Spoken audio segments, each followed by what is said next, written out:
ನಮಸ್ಕಾರ ವೀಕ್ಷಕರೇ. ಇಂದು ನಾವು ವೃಶ್ಚಿಕ ರಾಶಿಯವರಿಗೆ ಜನವರಿ ತಿಂಗಳ 16ರಿಂದ 31ರವರೆಗಿನ ಅವಧಿಯಲ್ಲಿ ಎದುರಾಗುವ ಜ್ಯೋತಿಷ್ಯ ಭವಿಷ್ಯ ಫಲದ ಕುರಿತು ಸಂಪೂರ್ಣವಾಗಿ, ಗಂಭೀರವಾಗಿ ಮತ್ತು ಪ್ರೊಫೆಷನಲ್ ನ್ಯೂಸ್ ಆಂಕರ್ ಶೈಲಿಯಲ್ಲಿ ಆಳವಾದ ವಿಶ್ಲೇಷಣೆಯೊಂದಿಗೆ ಮಾತನಾಡಲಿದ್ದೇವೆ. ಕಳೆದ ಕೆಲವು ದಿನಗಳು ಅಥವಾ ಕಳೆದ ತಿಂಗಳ ಆರಂಭಿಕ ಅವಧಿಯಲ್ಲಿ ಅನೇಕ ವೃಶ್ಚಿಕ ರಾಶಿಯವರು ಜೀವನದಲ್ಲಿ ನಿರಂತರ ಒತ್ತಡ, ಒಳಗೊಳಗೆ ಸಂಗ್ರಹವಾಗಿರುವ ಭಾವನೆಗಳು, ಯಾರಿಗೂ ಹೇಳಲಾಗದ ನೋವು, ಕೆಲಸದ ಸ್ಥಳದಲ್ಲಿ ತಾವು ಮಾಡಿದ ಶ್ರಮಕ್ಕೆ ತಕ್ಕ ಗೌರವ ಸಿಗದ ಬೇಸರ, ಕುಟುಂಬದಲ್ಲಿ ಅರ್ಥಮಾಡಿಕೊಳ್ಳುವಿಕೆಯ ಕೊರತೆ ಮತ್ತು ಹಣಕಾಸಿನ ವಿಚಾರಗಳಲ್ಲಿ ಉಂಟಾದ ಅಸ್ಥಿರತೆಯಿಂದಾಗಿ ಮಾನಸಿಕವಾಗಿ ಕುಗ್ಗಿರುವ ಅನುಭವ ಹೊಂದಿರಬಹುದು. ಕೆಲವರಿಗೆ ತಮ್ಮ ಜೀವನದಲ್ಲಿ ಏನೋ ಕೊರತೆಯಿದೆ ಎಂಬ ಭಾವನೆ, ಕೆಲವರಿಗೆ ಭವಿಷ್ಯದ ಬಗ್ಗೆ ಅತಿಯಾದ ಚಿಂತನೆ, ಮತ್ತೆ ಕೆಲವರಿಗೆ ನಂಬಿದವರಿಂದಲೇ ನೋವು ಸಿಕ್ಕ ಅನುಭವ ಕೂಡ ಇರಬಹುದು. ವೃಶ್ಚಿಕ ರಾಶಿಯವರ ಸಹಜ ಗುಣವೇ ಆಳವಾದ ಭಾವನೆ, ದೃಢ ನಿರ್ಧಾರ ಮತ್ತು ಮೌನ ಶಕ್ತಿ. ನೀವು ಬಹುಸಾರ ನಿಮ್ಮ ನೋವನ್ನು ಹೊರಗೆ ತೋರಿಸದೆ ಒಳಗೊಳಗೆ ಸಹಿಸಿಕೊಂಡಿರುತ್ತೀರಿ. ಆದರೆ ಈ ಎಲ್ಲ ಅನುಭವಗಳು ನಿಮ್ಮನ್ನು ದುರ್ಬಲಗೊಳಿಸಲಲ್ಲ, ನಿಮ್ಮೊಳಗಿನ ಶಕ್ತಿಯನ್ನು ಅರಿಯಲು ಮತ್ತು ಮುಂದಿನ ದಿನಗಳಲ್ಲಿ ಇನ್ನಷ್ಟು ದೃಢರಾಗಲು ಬಂದ ಪಾಠಗಳೆಂದು ತಿಳಿದುಕೊಳ್ಳಬೇಕು. ಜನವರಿ 16ರಿಂದ 31ರವರೆಗಿನ ಈ 16 ದಿನಗಳ ಅವಧಿಯಲ್ಲಿ ಗ್ರಹಗಳ ಚಲನೆ ವೃಶ್ಚಿಕ ರಾಶಿಯ ಜೀವನದಲ್ಲಿ ನಿಧಾನವಾಗಿ ಆದರೆ ಆಳವಾಗಿ ಬದಲಾವಣೆಗಳನ್ನು ತರಲಾರಂಭಿಸುತ್ತದೆ. ಮಂಗಳ ಗ್ರಹವು ನಿಮ್ಮ ರಾಶಿಯ ಅಧಿಪತಿಯಾಗಿದ್ದು, ಮಂಗಳ ಎಂದರೆ ಧೈರ್ಯ, ಶಕ್ತಿ, ಹಠ, ಸಂಕಲ್ಪ ಮತ್ತು ಯುದ್ಧಾತ್ಮಕ ಮನೋಭಾವ. ಈ ಅವಧಿಯಲ್ಲಿ ಮಂಗಳನ ಪ್ರಭಾವ ನಿಮ್ಮೊಳಗಿನ ಹೋರಾಟ ಶಕ್ತಿಯನ್ನು ಹೆಚ್ಚಿಸುತ್ತದೆ. ನೀವು ಹಿಂದಿನ ದಿನಗಳಲ್ಲಿ ಮೌನವಾಗಿ ಸಹಿಸಿಕೊಂಡ ವಿಷಯಗಳ ಬಗ್ಗೆ ಈಗ ಸ್ಪಷ್ಟವಾಗಿ ತೀರ್ಮಾನ ತೆಗೆದುಕೊಳ್ಳಲು ಆರಂಭಿಸುತ್ತೀರಿ. ಆದರೆ ಅದೇ ಸಮಯದಲ್ಲಿ ಅತಿಯಾದ ಕೋಪ, ತುರ್ತು ನಿರ್ಧಾರ ಮತ್ತು ಹಠದಿಂದ ದೂರವಿರುವುದು ಅತ್ಯಂತ ಅಗತ್ಯ. ಶನಿಗ್ರಹವು ನಿಮ್ಮ ಮನಸ್ಸಿನ ಆಳ, ಭಯಗಳು ಮತ್ತು ಆಂತರಿಕ ಪಾಠಗಳಿಗೆ ಸಂಬಂಧಿಸಿದ ಸ್ಥಾನದಲ್ಲಿ ಪ್ರಭಾವ ಬೀರುತ್ತಿದ್ದು, ಶನಿ ಎಂದರೆ ಶಿಸ್ತು, ಕರ್ಮಫಲ ಮತ್ತು ತಾಳ್ಮೆಯ ಪರೀಕ್ಷೆ. ಈ ಅವಧಿಯಲ್ಲಿ ಶನಿ ನಿಮ್ಮನ್ನು ಒಳಗೊಳಗೆ ಪ್ರಶ್ನಿಸಲು ಪ್ರೇರೇಪಿಸುತ್ತದೆ, ನಿಮ್ಮ ಜೀವನದ ಕೆಲವು ಅಸಮತೋಲನಗಳನ್ನು ಸರಿಪಡಿಸಲು ಒತ್ತಾಯಿಸುತ್ತದೆ. ಇದು ಕೆಲವೊಮ್ಮೆ ಕಠಿಣವಾಗಿ ಅನಿಸಬಹುದು, ಆದರೆ ಇದೇ ನಿಮ್ಮ ಜೀವನದಲ್ಲಿ ನಿಜವಾದ ಪರಿವರ್ತನೆಯ ಹಂತವಾಗಬಹುದು. ಗುರುಗ್ರಹವು ನಿಮ್ಮ ಬುದ್ಧಿ, ಮಾತು ಮತ್ತು ಮಾರ್ಗದರ್ಶನಕ್ಕೆ ಸಂಬಂಧಿಸಿದ ಸ್ಥಾನದಲ್ಲಿ ಅನುಕೂಲಕರ ಪ್ರಭಾವ ನೀಡುತ್ತಿದ್ದು, ಗುರು ಎಂದರೆ ಜ್ಞಾನ, ಆಶೀರ್ವಾದ ಮತ್ತು ದೈವಿಕ ಬೆಂಬಲ. ಈ ಅವಧಿಯಲ್ಲಿ ಹಿರಿಯರಿಂದ ಸಿಗುವ ಸಲಹೆಗಳು, ಅನುಭವಿಗಳ ಮಾತುಗಳು ಮತ್ತು ಧಾರ್ಮಿಕ ಚಿಂತನೆಗಳು ನಿಮ್ಮ ಜೀವನಕ್ಕೆ ಶಾಂತಿ ಮತ್ತು ದಿಕ್ಕು ನೀಡುತ್ತವೆ. ರಾಹು ಮತ್ತು ಕೇತುಗಳ ಚಲನೆಯು ಈ ಅವಧಿಯಲ್ಲಿ ನಿಮ್ಮ ಮನಸ್ಸಿನಲ್ಲಿ ಅಂತರಂಗದ ಸಂಘರ್ಷವನ್ನು ಹೆಚ್ಚಿಸಬಹುದು. ರಾಹು ಅಂದರೆ ಅತಿಯಾದ ಆಸೆ, ಭ್ರಮೆ ಮತ್ತು ಹೊರಗಿನ ಆಕರ್ಷಣೆ. ಕೇತು ಅಂದರೆ ವೈರಾಗ್ಯ, ಆಂತರಿಕ ಶೋಧನೆ ಮತ್ತು ಹಳೆಯ ಕರ್ಮಗಳ ಪ್ರತಿಫಲ. ಈ ಎರಡು ಗ್ರಹಗಳ ಪ್ರಭಾವದಿಂದಾಗಿ ಕೆಲ ದಿನಗಳಲ್ಲಿ ನೀವು ಎಲ್ಲವನ್ನೂ ಸಂಪೂರ್ಣವಾಗಿ ಬದಲಾಯಿಸಬೇಕು ಎಂಬ ತೀವ್ರ ಇಚ್ಛೆ ಹೊಂದಬಹುದು, ಮತ್ತೆ ಕೆಲ ದಿನಗಳಲ್ಲಿ ಎಲ್ಲವನ್ನೂ ಬಿಟ್ಟು ಶಾಂತ ಜೀವನ ಬೇಕು ಎಂಬ ಭಾವನೆ ಮೂಡಬಹುದು. ಈ ಮನಸ್ಥಿತಿಯನ್ನು ಸಮತೋಲನದಲ್ಲಿ ಇಟ್ಟುಕೊಳ್ಳುವುದು ಅತ್ಯಂತ ಮುಖ್ಯ. ಸೂರ್ಯನ ಚಲನೆಯು ನಿಮ್ಮ ಆತ್ಮಗೌರವ, ಅಧಿಕಾರ ಮತ್ತು ವ್ಯಕ್ತಿತ್ವಕ್ಕೆ ಸಂಬಂಧಿಸಿದ ವಿಷಯಗಳನ್ನು ಹೆಚ್ಚು ಪ್ರಭಾವಿಸುತ್ತದೆ. ಕೆಲ ಸಂದರ್ಭಗಳಲ್ಲಿ ನಿಮ್ಮ ಅಭಿಪ್ರಾಯಕ್ಕೆ ಮೌಲ್ಯ ಸಿಗದಂತೆ ಅನಿಸಬಹುದು, ಆದರೆ ಇದು ತಾತ್ಕಾಲಿಕ ಹಂತ ಮಾತ್ರ ಎಂಬುದನ್ನು ಮನಗಂಡಿರಬೇಕು. ಚಂದ್ರನ ಚಲನೆಯು ದಿನದಿಂದ ದಿನಕ್ಕೆ ನಿಮ್ಮ ಭಾವನೆಗಳನ್ನು ಬದಲಾಯಿಸುತ್ತದೆ. ವಿಶೇಷವಾಗಿ ಜನವರಿ 17, 20, 25 ಮತ್ತು 30 ದಿನಗಳಲ್ಲಿ ನಿಮ್ಮ ಮನಸ್ಸು ಹೆಚ್ಚು ಸಂವೇದನಾಶೀಲವಾಗಿರುತ್ತದೆ. ಆದ್ದರಿಂದ ಆ ದಿನಗಳಲ್ಲಿ ಪ್ರಮುಖ ನಿರ್ಧಾರಗಳನ್ನು ಶಾಂತ ಮನಸ್ಸಿನಿಂದ ತೆಗೆದುಕೊಳ್ಳುವುದು ಒಳಿತು. ಈ ಅವಧಿಯ ಮೊದಲ ವಾರದಲ್ಲಿ, ಅಂದರೆ ಜನವರಿ 16ರಿಂದ 23ರವರೆಗೆ, ನಿಮ್ಮ ಜೀವನದಲ್ಲಿ ಶಕ್ತಿ ಸ್ವಲ್ಪ ಅಸ್ಥಿರವಾಗಿರಬಹುದು. ಒಳಗೊಳಗೆ ಅನೇಕ ವಿಚಾರಗಳು ಕಾಡಬಹುದು, ಆದರೆ ಅವುಗಳನ್ನು ಹೊರಗೆ ವ್ಯಕ್ತಪಡಿಸಲು ಕಷ್ಟವಾಗಬಹುದು. ಕೆಲಸದ ಸ್ಥಳದಲ್ಲಿ ಒತ್ತಡ, ಸಹೋದ್ಯೋಗಿಗಳೊಂದಿಗೆ ಗೂಢ ಸ್ಪರ್ಧೆ ಅಥವಾ ಒಳಗಣ್ಣಿನ ರಾಜಕೀಯ ಅನುಭವವಾಗಬಹುದು. ಈ ಸಮಯದಲ್ಲಿ ನೀವು ಮಾಡಬೇಕಾದ ಮುಖ್ಯ ಕೆಲಸವೆಂದರೆ ಯಾರ ಮೇಲೂ ತಕ್ಷಣ ನಂಬಿಕೆಯಿಡದೆ ಪ್ರತಿಯೊಂದು ವಿಷಯವನ್ನು ಗಮನದಿಂದ ಗಮನಿಸುವುದು.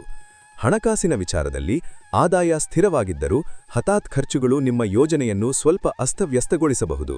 ವಿಶೇಷವಾಗಿ ವೈದ್ಯಕೀಯ ವೆಚ್ಚಗಳು, ವಾಹನ ಸಂಬಂಧಿತ ಖರ್ಚುಗಳು ಅಥವಾ ಮನೆಯ ಅಚಾನಕ್ ಅಗತ್ಯಗಳಿಗೆ ಸಂಬಂಧಿಸಿದ ವೆಚ್ಚಗಳು ಹೆಚ್ಚಾಗುವ ಸಾಧ್ಯತೆಯಿದೆ. ಸಾಲ ಅಥವಾ ಬಾಕಿ ಹಣದ ವಿಚಾರದಲ್ಲಿ ತಕ್ಷಣದ ಭಾರ ಕಾಣಿಸದಿದ್ದರೂ ಹೊಸ ಸಾಲ ತೆಗೆದುಕೊಳ್ಳುವುದನ್ನು ಈ ವಾರದಲ್ಲಿ ಸಾಧ್ಯವಾದಷ್ಟು ತಪ್ಪಿಸುವುದು ಒಳಿತು. ಹಳೆಯ ಬಾಕಿಗಳನ್ನು ಹಂತ ಹಂತವಾಗಿ ತೀರಿಸುವ ಬಗ್ಗೆ ಯೋಚಿಸಲು ಇದು ಸೂಕ್ತ ಸಮಯವಾಗಿದೆ. ಎರಡನೇ ವಾರದಲ್ಲಿ, ಅಂದರೆ ಜನವರಿ 24ರಿಂದ 31ರವರೆಗೆ, ನಿಮ್ಮ ಜೀವನದಲ್ಲಿ ಶಕ್ತಿ ನಿಧಾನವಾಗಿ ಸ್ಥಿರವಾಗಲು ಆರಂಭಿಸುತ್ತದೆ. ಈ ಸಮಯದಲ್ಲಿ ಗ್ರಹಗಳ ಅನುಕೂಲಕರ ಪ್ರಭಾವದಿಂದಾಗಿ ನಿಮ್ಮ ಮನಸ್ಸಿನಲ್ಲಿ ಸ್ಪಷ್ಟತೆ ಹೆಚ್ಚಾಗುತ್ತದೆ. ಉದ್ಯೋಗದಲ್ಲಿರುವ ವೃಶ್ಚಿಕ ರಾಶಿಯವರಿಗೆ ಕೆಲಸದ ಸ್ಥಳದಲ್ಲಿ ತಮ್ಮ ಸಾಮರ್ಥ್ಯವನ್ನು ತೋರಿಸುವ ಅವಕಾಶಗಳು ಸಿಗಬಹುದು. ಕೆಲವರಿಗೆ ಮೇಲಧಿಕಾರಿಗಳಿಂದ ಮೆಚ್ಚುಗೆ, ಗುಪ್ತವಾಗಿ ನಿಮಗೆ ಬೆಂಬಲ ನೀಡುವ ವ್ಯಕ್ತಿಗಳ ಸಹಾಯ ಅಥವಾ ಹೊಸ ಜವಾಬ್ದಾರಿ ದೊರೆಯಬಹುದು. ಇದು ಮೊದಲಿಗೆ ಸವಾಲಿನಂತೆ ಅನಿಸಬಹುದು, ಆದರೆ ದೀರ್ಘಾವಧಿಯಲ್ಲಿ ನಿಮ್ಮ ವೃತ್ತಿ ಜೀವನಕ್ಕೆ ಬಹಳ ಲಾಭಕಾರಿಯಾಗುತ್ತದೆ. ಹೊಸ ಉದ್ಯೋಗ ಅವಕಾಶಗಳ ಬಗ್ಗೆ ಮಾಹಿತಿ ಸಿಗಬಹುದು. ವಿಶೇಷವಾಗಿ ಜನವರಿ 25 ಮತ್ತು 31 ದಿನಗಳಲ್ಲಿ ಸಂದೇಶ ಅಥವಾ ಕರೆ ಬರುವ ಸಾಧ್ಯತೆ ಇದೆ. ಆದರೆ ಯಾವುದೇ ಬದಲಾವಣೆಗೆ ಮುನ್ನ ಸಂಪೂರ್ಣ ವಿಚಾರಣೆ ಮತ್ತು ನಂಬಿಗಸ್ತ ವ್ಯಕ್ತಿಗಳ ಸಲಹೆ ಅಗತ್ಯ. ವ್ಯಾಪಾರ ಮತ್ತು ಸ್ವಂತ ಉದ್ಯಮದಲ್ಲಿರುವ ವೃಶ್ಚಿಕ ರಾಶಿಯವರಿಗೆ ಈ ಅವಧಿ ಸೂಕ್ಷ್ಮ ನಿರ್ಧಾರಗಳನ್ನು ಬೇಡುವ ಸಮಯವಾಗಿದೆ. ಮೊದಲ ವಾರದಲ್ಲಿ ವ್ಯವಹಾರದಲ್ಲಿ ನಿಧಾನಗತಿ ಕಾಣಬಹುದು. ಪಾವತಿಗಳಲ್ಲಿ ವಿಳಂಬ, ಗ್ರಾಹಕರಿಂದ ಸ್ಪಷ್ಟ ಉತ್ತರ ಸಿಗದಿರುವುದು ಅಥವಾ ಒಪ್ಪಂದಗಳಲ್ಲಿ ಅಡಚಣೆಗಳು ಉಂಟಾಗಬಹುದು. ಇದರಿಂದ ಮನಸ್ಸಿನಲ್ಲಿ ಆತಂಕ ಉಂಟಾಗಬಹುದು. ಆದರೆ 2ನೇ ವಾರದಲ್ಲಿ ಪರಿಸ್ಥಿತಿ ನಿಧಾನವಾಗಿ ಸುಧಾರಿಸುತ್ತದೆ. ಹಳೆಯ ಗ್ರಾಹಕರಿಂದ ಮತ್ತೆ ಸಂಪರ್ಕ, ಗುಪ್ತವಾಗಿ ನಡೆಯುತ್ತಿದ್ದ ಒಪ್ಪಂದಗಳು ಅಂತಿಮ ಹಂತ ತಲುಪುವುದು ಮತ್ತು ಹೊಸ ಅವಕಾಶಗಳ ಸುಳಿವು ಕಾಣಬಹುದು. ಈ ಸಮಯದಲ್ಲಿ ನಿಮ್ಮ ತಂತ್ರಜ್ಞಾನ, ಆಳವಾದ ಚಿಂತನೆ ಮತ್ತು ತಾಳ್ಮೆ ನಿಮ್ಮ ದೊಡ್ಡ ಬಲವಾಗುತ್ತದೆ. ಹೂಡಿಕೆಯ ವಿಚಾರದಲ್ಲಿ ಈ ಅವಧಿಯಲ್ಲಿ ಅತಿಯಾದ ಅಪಾಯ ತೆಗೆದುಕೊಳ್ಳುವುದು ಸೂಕ್ತವಲ್ಲ. ವಿಶೇಷವಾಗಿ ಜನವರಿ 17, 20, 24 ಮತ್ತು 29 ದಿನಗಳಲ್ಲಿ ದೊಡ್ಡ ಹಣಕಾಸು ನಿರ್ಧಾರಗಳನ್ನು ಮುಂದೂಡುವುದು ಒಳಿತು. ನಿಧಾನವಾಗಿ ಪರೀಕ್ಷಣೆ ಮಾಡಿಕೊಂಡು ಮಾಡಿದ ಹೂಡಿಕೆಗಳು ಮಾತ್ರ ದೀರ್ಘಾವಧಿಯಲ್ಲಿ ಭದ್ರತೆ ನೀಡುತ್ತವೆ.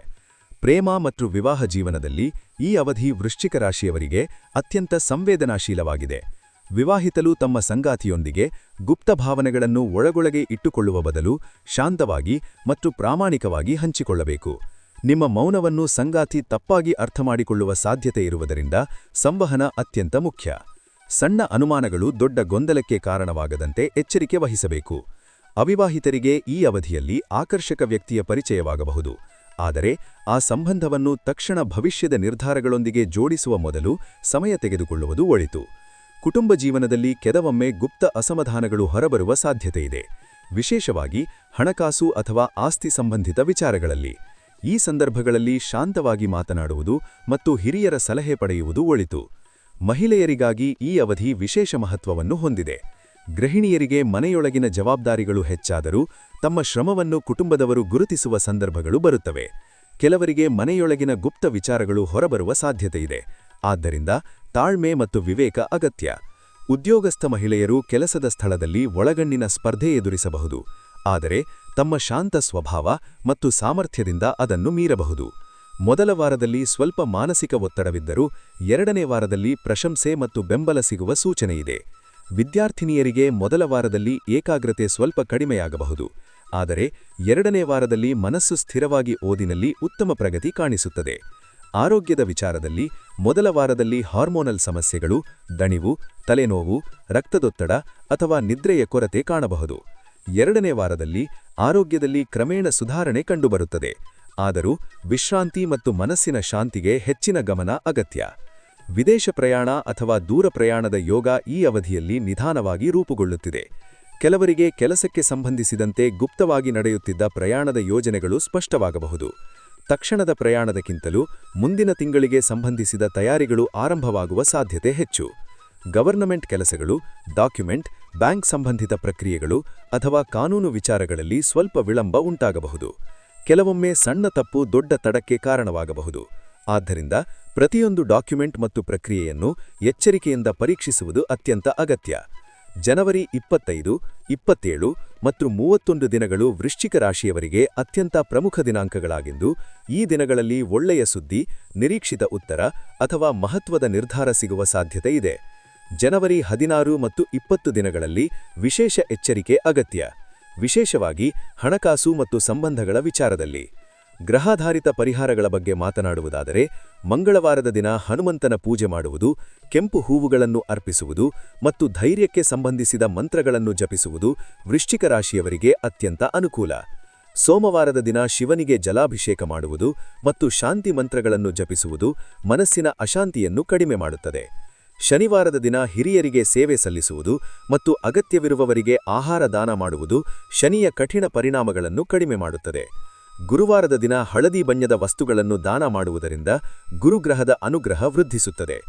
ಈ ಪರಿಹಾರಗಳನ್ನು ನಂಬಿಕೆಯಿಂದ ಮತ್ತು ನಿಯಮಿತವಾಗಿ ಮಾಡಿದರೆ ಮನಸ್ಸಿನಲ್ಲಿ ಶಾಂತಿ ಮತ್ತು ಜೀವನದಲ್ಲಿ ನಿಧಾನವಾಗಿ ಸಕಾರಾತ್ಮಕ ಬದಲಾವಣೆಗಳು ಕಾಣಿಸಬಹುದು.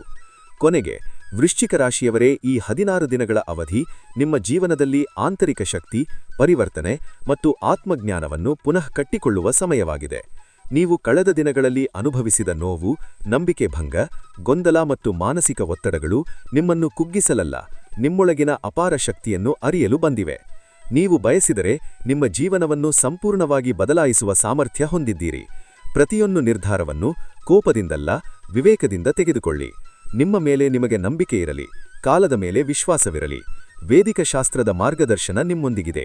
ಈ ಅವಧಿಯನ್ನು ಧೈರ್ಯದಿಂದ, ಶಾಂತಿಯಿಂದ ಮತ್ತು ಆತ್ಮವಿಶ್ವಾಸದಿಂದ ಸ್ವೀಕರಿಸಿ, ನಿಮ್ಮ ಜೀವನದಲ್ಲಿ ಹೊಸ ಅಧ್ಯಾಯ ಆರಂಭವಾಗುತ್ತದೆ ಎಂಬ ನಂಬಿಕೆಯನ್ನು ಸದಾ ಕಾಪಾಡಿಕೊಳ್ಳಿ. ಧನ್ಯವಾದಗಳು.